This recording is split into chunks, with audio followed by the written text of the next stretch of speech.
মান আছে, হোশ আছে, সেই তো মানুষ। মানুষের মুখোশ পরে কত অমানুষ। এটি হচ্ছে কবির কথা। আর আল্লাহর কথা হচ্ছে উলাইকা কাল আনআম বাল হুম আদাল। কবি বলছেন অমানুষ, আর আল্লাহ বলছেন এরা চতুষ্পদ জন্তু। এবং কাল আনআম প্রথম শ্রেণীতে আল্লাহ বলছেন চতুষ্পদ জন্তুর ন্যায়, চার পাওয়ালা বিশিষ্ট প্রাণীর ন্যায়, কুত্তা শ্রীগালের ন্যায়, গরু মহিষের ন্যায়। এরপরে স্টেপ বলছেন বালহুম আদল, তার চাইতে নিকৃষ্ট। একটা কুত্তার যতটুকু দাম আছে কিছু কিছু মানুষের ততটুকু দাম নেই। আজকে লজ্জা লাগে নিজেকে মুসলিম পরিচয় দিতে, নিজেকে পুরুষ পরিচয় দিতে লজ্জা লাগে। দেখেছেন গতকালকে একটি বাস্তবিক ঘটনা। একজন 8-10 বছরের একজন শিশু একটা পুরুষ মানুষের কাছে নিরাপদ নয়। এই কি মানুষ নাকি পশু? এমন একটি পরিবেশে আমরা অবস্থান করছি। প্রত্যেকটা দিন খুন, গুম, হত্যা, ধর্ষণ এর উপর দিয়ে চলছে, এর উপর দিয়ে সমাজ চলছে, এর উপর দিয়ে সমাজ চলছে।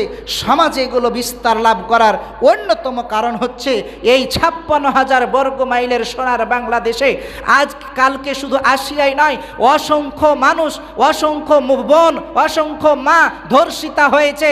ধর্ষকের দৃষ্টান্তমূলক কোনো শাস্তি হয় নাই, একমাত্র এই কারণে গতকালকে একটা ছোট্ট শিশুকে তামাম বিশ্বকে কাঁদিয়ে দুনিয়া থেকে বিদায় নিতে হয়েছে। এটার জন্য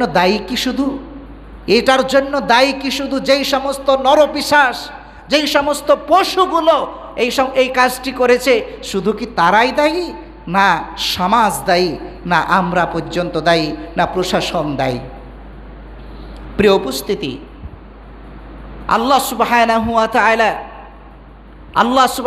ওয়া তাআলা বান্দার কোনটিতে কল্যাণ আর কোনটিতে অকল্যাণ, আল্লাহ তাআলা এই কল্যাণ অকল্যাণের জন্য চলার জন্য এই হেদায়েতের গাইডলাইনটি আল্লাহ তাআলা দিয়ে পাঠিয়েছিলেন। ফামান তাবিআ হুদায়া ফালা খাউফুন আলাইহিম ওয়ালা হুম ইয়াহজানুন। আল্লাহ বলেছিলেন বান্দারে, যারা তোমরা এটাকে অনুসরণ করে চলবে তাদের কোনো ইহকালে কোনো চিন্তা থাকবে না, পরকালে কোনো চিন্তা থাকবে না, কোনো সতীত্বের ভয় থাকবে না, ধন সম্পদ লুণ্ঠনের ভয় থাকবে না, চুরি ডাকাতির ভয় থাকবে না, ইজ্জত সম্ভ্রম হারিয়ে যাওয়ার ভয় থাকবে না, যদি এই কিতাবখানার অনুসরণ করতে। কিন্তু আমরা এই কিতাবের অনুসরণ করতে ব্যর্থ, আমরা করি না। যারা করার কথা বলি তারা আবার বিভিন্নভাবে ক্রিটিসাইজ করি, বিভিন্নভাবে তাদেরকে ভুল মিনিং করি। আমরা তখন তাদেরকে নিয়ে সমালোচনা করি। পৃথিবীর আজকে আমি বলতে চাই, যে সমস্ত নারী স্বাধীনতার নামে, যেই সমস্ত নারী নামের কুলাঙ্গার মহিলারা যারা নারী স্বাধীনতার নামে রাস্তায় রাস্তায় মাঠে মাঠে মিছিল করতে গতকাল থেকে নিয়ে, গত কয়েকদিন থেকে নিয়ে এই ঘটনাটি ঘটে গেল, একজন ইজ্জতহারা একজন ছোট শিশু পর্যন্ত নিরাপদ হলো না। সেই সমস্ত নারী স্বাধীনতার নামে সেসব কুলাঙ্গার মহিলারা আজকে কোথায়? তাদের বক্তব্য আজকে কোথায়? তাদের মিছিল মিটিং আজকে কোথায়? যদি এই কোরআনের যদি আমরা অনুসরণ করতাম তাহলে কোনো চিন্তা থাকতো না। আল্লাহ সুবহানাহু ওয়া তাআলা জেনাকারকের শাস্তি, ধর্ষকের শাস্তির কথা আল্লাহ তাআলা বলেছেন কোরআনুল কারীমে। একদিন আল্লাহ তাআলার আকাশের নিচে জমিনের উপরে এই বাংলাদেশে কোরআনের বিধান অনুযায়ী একজন ধর্ষকের বিধান বাস্তবায়ন করুন, শাস্তি বাস্তবায়ন করুন। তার পরের দিন থেকে ধর্ষক তো দূরের কথা, রাস্তাঘাটে চলতে ফিরতে নারীদের চাইতে পুরুষেরা বেশি পর্দা করবে। কিন্তু আমাদের সমাজে একটাই মাত্র কারণ, বিচার নেই। যেই দিন গতকালকে যদি আমরা এরকম সমাজ উপহার পেতাম, এরকম সমাজ যদি আমরা গড়তে পারতাম, ধর্ষিতা মায়ের লাশ দাফন হওয়ার পূর্বে ধর্ষকের লাশ যদি দাফন হতো তাহলে সমাজটা অনেক সুন্দর হতো, তাহলেই কেবল সমাজ থেকে ধর্ষক উৎখাত হতো। জানা যায় অনেক রাজনীতিবিদরা অংশগ্রহণ করেছেন, এখানে শেষ। আহাজারি করছেন, এখানেই শেষ। আজকে যেই শিশুটি ধর্ষিতা হয়েছে কালকে তো আমার বোন হতে পারে, কালকে তো আমার স্ত্রী হতে পারে, কালকে তো আমার মা হতে পারে। এই দেশ তো আমরা চাই নাই যেই দেশে বিগত যেমন স্বামী স্ত্রী প্রাইভেট কারে যেতে গিয়ে তার নিরাপত্তা নেই, স্বামীকে বেঁধে রেখে স্ত্রীকে ধর্ষণ করেছে। এই হচ্ছে সোনার বাংলাদেশ। আজকে ছোট্ট শিশু থেকে শুরু করে 70 বছরের বৃদ্ধা পর্যন্ত তা কারো ইজ্জতের নিরাপত্তা নেই। আল্লাহ সুবহানাহু ওয়া তাআলা বলছেন, ধর্ষণ যদি করে তাহলে ওই সমস্ত ব্যক্তিদেরকে রজমের বিধান কার্যকর করো। যতকালকে যেই ঘটনা ঘটেছে কোরআনের বিধান অনুযায়ী ওয়ালিয়াশহাদ তাইফাতুম মিনাল মুমিনিন, আল্লাহ তাআলা বলছেন স্পষ্টভাবে প্রকাশ্যভাবে তাদেরকে পাথর মেরে হত্যা করতে হবে।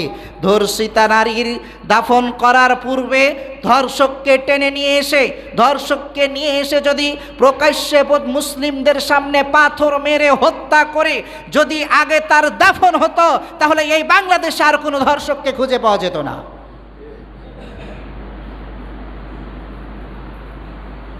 সূর্য আগামীকাল উঠবে অথবা আজকে সূর্য উঠেছে, এটা প্রমাণ করার জন্য 180 দিন সময় লাগে। যেটা স্পষ্ট হয়েছে তামাম দেশের কাছে, জাতির কাছে স্বীকৃতি এসেছে, প্রমাণিত হয়েছে, তারপরেও এটাও আইন বাস্তবায়ন করতে গিয়ে নাকি 180 দিন টাইম লাগবে। 180 দিনে কত 80 যে মন পরিবর্তন হবে, কত কিছু আসবে, কত কিছু যাবে, এই বিচারের নামে তামাশা বাংলাদেশ থেকে বন্ধ করতে হবে। কারণ এই বাংলাদেশে আমরা আর মা বোনদের ইজ্জত হনন হবে এটা দেখতে চাই না। আল্লাহ সুবহানাহু ওয়া তাআলা বলছেন তাদের রজম দিয়ে পাথর দিয়ে তাদেরকে মেরে হত্যা করতে হবে। দ্বিতীয়ত শাস্তি হচ্ছে এরপরে যদি মেয়েকে কিডন্যাপ করে কোনো ফাসাদের সাথে সম্পৃক্ত হয়ে যায়, ফিতনার সাথে সম্পৃক্ত হয়ে যায়, শুধুই ধর্ষণ নাই, তাহলে আরও 4টি শাস্তির কথা আল্লাহ তাআলা সূরা মাইদার মধ্যে লিখে রেখেছেন। সূরা মাইদার 33 নম্বর আয়াতের মধ্যে আল্লাহ সুবহানাহু ওয়া তাআলা বলছেন, আল্লাহ সুবহানাহু ওয়া তাআলা এখানে জানিয়ে দিয়েছেন যে বিষয়গুলো। আল্লাহ তাআলা বলছেন, ইন্নামা জাযাউল লাযীনা ইউহারিবুনাল্লাহ ওয়া রাসূলাহু ওয়া ইয়াসমাউনা ফিল আরদি ফাসাদা। আল্লাহ সুবহানাহু ওয়া তাআলা তাদের শাস্তিগুলো এবার বর্ণনা করছেন। আইয়ুকাত্তালু, তাদেরকে 1 নম্বরে হত্যা করতে হবে। যেই ব্যক্তি যে নরপিশাচ, যে পশু, যে কোনো অবস্থায় কোনো নারীর সাথে নারীকে ধর্ষণ করবে অথবা নারীর ইজ্জতে হনন করবে, 1 নম্বরে তার হত্যার বিধান আল্লাহ তাআলা বলছেন। 2 নম্বর হচ্ছে ইউসাল্লাবু, তাকে শুলে চড়িয়ে ফাঁসিতে দিয়ে তাকে হত্যা করা যেতে পারে। 3 নম্বরে আল্লাহ সুবহানাহু ওয়া তাআলা বলছেন ওয়া তুকাত্তা আইদিহিম ওয়া আরজুলাহুম, এক দিকের হাত আরেক দিকের পা, 2 হাত পা এক সাইডের না, বিপরীতমুখী, এক দিকের হাত আরেক দিকের পাকে তার কর্তন করতে হবে। 4 নম্বরে আল্লাহ সুবহানাহু ওয়া তাআলা বলছেন আও ইউনফাউ মিনাল আরদ, দেশ থেকে তাকে বের করে দিতে হবে।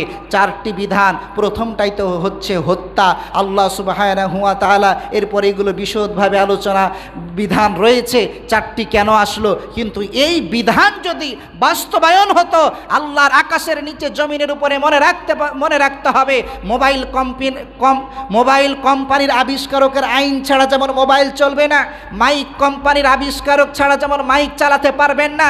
যে আল্লাহ আপনাকে আমাকে বানিয়েছেন, যে আল্লাহ তাআলা পৃথিবী সৃষ্টি করেছেন, লাউহে মাহফুজ সৃষ্টি করেছেন, সে আল্লাহর দেওয়া বিধান ছাড়া কখনো কোনো অবস্থায় এই মানুষের মধ্যে এবং আল্লাহর জমিনে কোনো অবস্থায় কোনো মুহূর্তের জন্য শান্তি বিরাজ করতে পারে না, পারবে না। তাতে আপনারা যতই আইন তৈরি করুন না কেন, সৃষ্টিকর্তা যিনি, তার আইন ছাড়া কখনো কোনো অবস্থায় অন্য কোনো আইনে সফল হতে পারবেন না। এজন্য আমরা উদাত্ত আহ্বান জানাবো। একটা মন্তব্য করেছেন একজন উপদেষ্টা জানাজায় গিয়ে, যে আইন যদি পরিবর্তন করাও লাগে তাও আমরা এর বিচার কার্যক্রম চালিয়ে যাব এবং বিচার বাস্তবায়ন করব। আমরা সুর ধরে বলিয়ে যাই, এই আপনার বক্তব্যকে স্বাগত জানাই, কিন্তু সূর্য উঠেছে অথবা সূর্য উঠবে এটা প্রমাণ করতে যেমন 180 দিন সময় লাগে না, এই বিচার বাস্তবায়ন করতে 180 দিন সময় লাগবে, এটা জনগণ বিশ্বাস করে না। আমরা শুধু চাই প্রকৃত বিচার করা হোক। আজকে সমাজে দেখতে পাচ্ছেন মানুষ আইন হাতে তুলে নিচ্ছে। ডাকাতদেরকে মারধর করে সমাজ একেবারে মেরে ফেলতেছে। এই মানুষ আইন হাতে তুলে নিয়েছে, এই ধর্ষকের বাড়ি জ্বালিয়ে পুড়িয়ে দিয়েছে। দেখলাম এলাকার জনগণের লোকজন, কখন মানুষ আইন হাতে তুলে নেবে? এগুলো তো মানুষের, এগুলো তো জনগণের কাজ নয়। জনগণ আইন কখন হাতে তুলে নিচ্ছে? যখন তাদের ধৈর্যের বাঁধ ভেঙে যাচ্ছে, তখন তারা আইন হাতে তুলে নিচ্ছে। দুই দিক থেকে বাঁচাতে হলে, এক দিক থেকে মাজলুমকে সহযোগিতা করতে হলে, ভিকটিমকে সঠিক বিচার দিতে হলে, আর এই জনগণকে আইন হাতে তুলে নেওয়া থেকে রক্ষা করতে হলে সুষ্ঠু বিচার ব্যবস্থার কোনো বিকল্প নাই। এজন্য মনে রাখতে হবে, আল্লাহ সুবহানাহু ওয়া তাআলা আপনাকে আমাকে দুনিয়াতে বাঁচিয়ে রেখেছেন। আমরা যারা এগুলোতে নীরব থাকি, যেই কথাগুলো বলছি, এই কথাগুলোকে যারা অপছন্দ করি, মনে রাখবেন আজকে একজনের হয়েছে, কালকে আমারও হতে পারে, আপনারও হতে পারে। ওই মেয়েটা আপনারও হতে পারত, ওই বোনটা আপনারও হতে পারত, ওই স্ত্রীটা আপনারও হতে পারত। যখন বিপদ আসে আর যখন আমাদের হাতের কামাই চলে আসে, তখন আর কোনো ব্যক্তি নির্বিশেষে হয় না। কাজেই সুতরাং আল্লাহ সুবহানাহু ওয়া তাআলা বলে দিচ্ছেন, তাছাড়াও তুমি মুমিন হলে ওয়ালতাকুম কুনতুম খায়রা উম্মাতিন উখরিজাত লিন-নাস, তোমাকে শ্রেষ্ঠ জাতি ঘোষণা দেওয়া হয়েছে এই জন্য যে তুমি ন্যায়কে ন্যায় বলবে, অন্যায়কে অন্যায় বলবে, ন্যায়ের আদেশ করবে, অন্যায়কে উৎখাতের জন্য তুমি সর্বোচ্চ চেষ্টা করবে। আর আমি যদি বলি যে না, যা হয়েছে এটা ঠিক হয়নি, এখান থেকেই যদি আমি শেষ করি, আমার কোনো বিবৃতি নেই, আমার জায়গা থেকে যতটুকু করণীয় ততটুকু করণীয় যদি আমি না করি, মনে রাখতে হবে পরকালেও আল্লাহর কাছে আপনাকে আমাকে জবাবদিহি করতে হবে, আর আমারও বিপদ সামনে আসতে পারে। তৃতীয়ত সর্বশেষ যেটি কথা, সেটি হচ্ছে মনে রাখতে হবে, এই সমাজ বিনির্মাণে আমরা প্রত্যেকেই যদি দায়িত্ববান হই, প্রত্যেকেই সচেতন হই, তাহলে একটা সমাজ সুন্দর হয়ে যাবে। আমি একজন নাগরিক হিসাবে আমি ন্যায়ের পথে চলবো, অন্যায় করব না, দুর্নীতি অন্যায়কে প্রশ্রয় দেব না। আমি ঠিক, তার মানে সবাই যদি বলে আমি ঠিক, তার মানে 18 কোটি জনগণ ঠিক। আবার যতটুকু থাকবে, পরিবারের অভিভাবক যদি গাইডলাইন দেয়, পরিবারের অভিভাবক যদি শাসন করে, একটা পরিবার নিয়ন্ত্রণ করে, কন্ট্রোল করে, একটা সমাজের মধ্যে 100, 150, 200 পরিবার থাকে, তাহলে সে সমাজটা সুন্দর। আবার সে সমাজের মধ্যে একজন করে প্রতিনিধি থাকে, এরকমভাবে সে প্রতিনিধি যদি বাকিটু কারেকশান করে, তাহলে সেই সমাজটা সুন্দর হয়ে যাবে। কিন্তু সমস্যা হলো যে সর্বাঙ্গে ব্যথা, ওষুধ দিব কোথা? আমি তো ঠিক নেই। কেউ তো ক্ষমতা পেয়ে করি, আর কেউ তো ক্ষমতা না পাওয়ার আগে আমরা করি। কেউ তো চিন্তা করি কিভাবে আমরা হালাল দরকার নেই, হারাম দরকার নেই, কিভাবে আমার পেট পূর্ণ হবে। মনে রাখতে হবে, কবরের মাটি এই পেটের উপরে আগ পর্যন্ত এই অল্প আধা কেজির পেট জীবনে কেউ ভর্তি করতে পারেন না, আপনিও পারবেন না। শুধু পরবর্তী আখিরাতটা ধ্বংস হয়ে যাবে। আল্লাহ সুবহানাহু ওয়া তাআলা আমাদের কবুল করুক, আল্লাহুম্মা আমিন। সময় শেষ হয়ে গেছে, প্রিয় উপস্থিতি, খুব দুঃখ লাগে, কষ্ট লাগে, লজ্জা লাগে। পুরুষ জাতি হিসেবে লজ্জা আমাদের। আল্লাহকে আমাদেরকে মানুষ করে বানিয়েছে না পশু করে বানিয়েছে? একটা পশু তো এত নিকৃষ্ট নয়। একটা পশুর ম্যাচুরিটি আসার পরে অন্য একটা পশুকে ম্যাচুরিটি না আসার পরে তাকে আক্রমণ করে, একটা পশু এত নিচে নেমে যায় না। যেই নিচে আমরা নেমে গিয়েছি, তাই তো আল্লাহ তাআলা বলছেন, লাকাদ খালাকনাল ইনসানা ফি হাসানি তাকবীম, বান্দারে তোমাদেরকে সর্বশ্রেষ্ঠ করে আমি তৈরি করেছিলাম। সুম্মা রাদাদনাহু আসফালান সাফিলিন, কিন্তু তোমার কর্মের কারণে তুমি সর্বনিকৃষ্ট হয়ে গিয়েছো। আল্লাহ সুবহানাহু ওয়া তাআলা আমাদেরকে তৌফিক দান করুন, এই জাতিকে হেফাজত করুন। আল্লাহ সুবহানাহু ওয়া তাআলা একটা সুন্দর সমাজ আমাদেরকে দান করুন। আমরা আল্লাহ তাআলার কাছে দোয়া করছি, আমাদের মা বোনদের ইজ্জতদেরকে আল্লাহ তাআলা তার রহমত দিয়ে, রহমতের চাদরে আবৃত করে তাদেরকে হেফাজত করুন। আর যে সমস্ত পুরুষরা পশুসুলভ, আল্লাহ সুবহানাহু ওয়া তাআলা তাদেরকে হেদায়েত দান করুন। হেদায়েত কপালে না থাকলে আল্লাহ এর ফায়সালা করুন। প্রিয় উপস্থিতি, জাহিলিয়াতের যুগ ছিল, আমরা জাহিলিয়াত বলি, জাহিলিয়াতের যুগ, কাইয়ামে জাহিলিয়ার যুগ বলি এই কারণে নারীর কোনো নিরাপত্তা ছিল না। আজকে নারীর কি নিরাপত্তা? সেই যুগকে যদি জাহিলিয়াতের যুগ বলা হয়, তাহলে আজকের যুগ বলতে হবে আধুনিক জাহিলিয়াত, আধুনিক বর্বরতা।